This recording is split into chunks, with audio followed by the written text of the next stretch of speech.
হ্যাঁ গাইস, আজকে ছিল আমার মাসির রেজিস্ট্রি। তো আমি, আমার মাসি, দিদা, দাদু, বড় মাসি, বোন সবাই মিলে চলে যাচ্ছিলাম রেজিস্ট্রি অফিসে। তো এখানে চলে যাই, বাট আজ আমাদের রেজিস্ট্রিটা ক্যান্সেল হয়ে গেছে।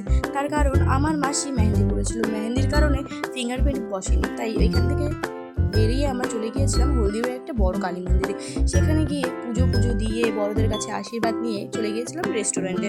এখানে রিং সেরেমনি হচ্ছিল, আর এখানে আমি একা একা বসেছিলাম।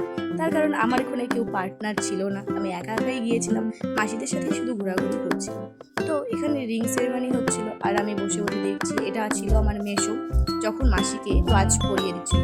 আর একজন আমার বিয়াই এসে আমাকে এতগুলো চকলেট কিনে দিল, যা আমার খুব বেশি ভালো লাগে।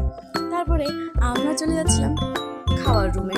এখানে যাই দেখি কত সুন্দর ডেকোরেশন। আমার তো এক একটা জিনিস মনে হচ্ছিল বাড়ি নিয়ে চলে আসি, তো কী করবো, আফসোস নিয়ে আসতে পারবো না। তারপরে চলে যাচ্ছিলাম খাওয়ার জন্য। আমি মাসিকে বলছিলাম রেজিস্ট্রি ক্যান্সেলের জন্য কেমন লাগলো, বললো খুব ভালো লাগলো। তারপরে আমাদের খেতে দিয়ে দিয়েছে কত রকমের খাবার দাবার। তারপরে এটা ছিল আমার মাসির ননদ। তো বাই আজকের জন্য।